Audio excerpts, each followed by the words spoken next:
The left side, and the ball is Bryant caught the ball and is dragged down at the 1. I do not know how Dez Bryant accomplished that physical feat.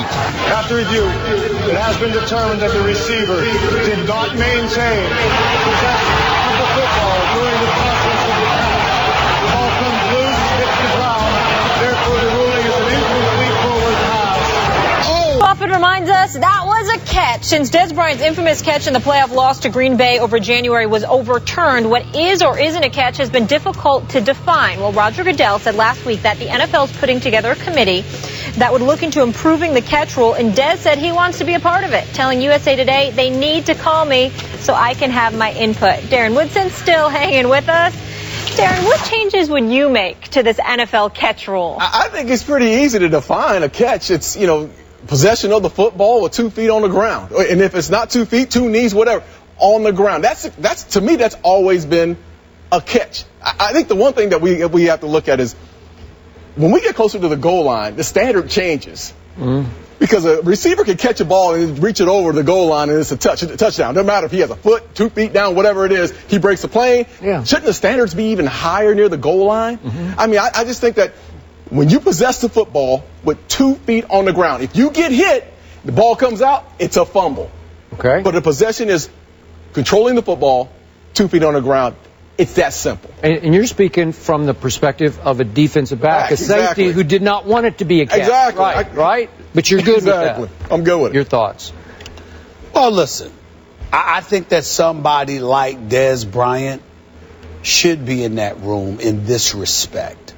I think a lot of time when you've got the intellectuals, the cerebral individuals who want to dot their I's and cross, get the analytics dudes in the room, let's analyze and dissect stuff. It's easier to make mistakes.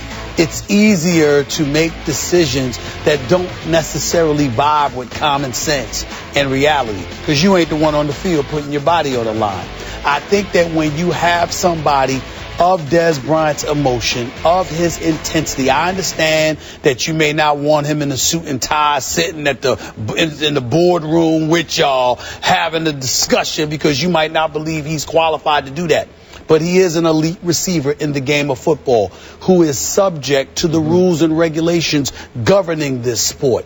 He's also capable of articulating his position as to why certain rules don't appear to make sense. And as a result, I think that it's very, very important. The rules that the NFL have incorporated, there are so many that are vastly different from the way the game was once played. I don't think it's good enough just to have veterans who are all Hall of Famers and all of this stuff combined with, your intellectuals, your lawyers, etc., all sitting together. No, you need some diehard cats who are presently playing in that room to give you a more clear picture of what they have to contend with, and to explain to you from their perspective what the situation is before you reach a conclusion. So I'm not asking for Dez Bryant to get one of Darren Woodson's suits, sit in the boardroom for hours upon hours, because he probably ain't got the damn patience to do it, okay? That's probably sitting there talking with a bunch of dudes that ain't playing. Yep. I'm not saying that because Dez might lose his mind. He may be careful what he's asking for, because he may not want that. Yep. But if you're talking about getting Dez and a few other dudes who are presently playing in a room to crystallize for these decision makers what needs to be done so we can address these and keep the mistakes at a minimum, I see absolutely nothing wrong with that whatsoever. Okay, that's fair. I don't know if he needs to be in the room, but they should at least seek his input. No, I think he needs to be in the room. I'm not talking about for the whole time, but he needs to come there and address them face to face. Yes. Okay, you, in your first sentence, hit the two operative words for me: common sense. Somebody needs to write some common sense back into this rule and allow for the eye test to operate, because to your point, the phrase that became operative was you must control it to the ground. Okay, that's what you just heard Gene Steratore say. He did not control it to the ground. he'd already controlled it for a pretty long time. He took 3 strides with the football and then launched himself with the ball in his left hand, which, by the way, he's left-handed, so it's his dominant hand. So he's got full control of the football, and he's going to attempt to slam it on the goal line, which we see running backs do all the time, break the plane, slam it on the goal line. Well, you've controlled it for plenty of time to where the eye test tells everybody watching, including Green Bay fans, including this man and Aaron Rodgers fans, who admitted to me the next morning in Dallas, Texas, yeah, you're right, it was a catch. Now, whether they would have won the game, that's a whole other debate from that point. There was, what was it, 4 minutes to go. But my point is, the eye test, common sense told you it was clearly a catch. So they need to write back some common sense that if you have already controlled it, to your point, if you catch the football with 2 feet on the ground and then you fall, well, if you've controlled it on the way down, you don't have to control it when you hit the ground because you already controlled it, right?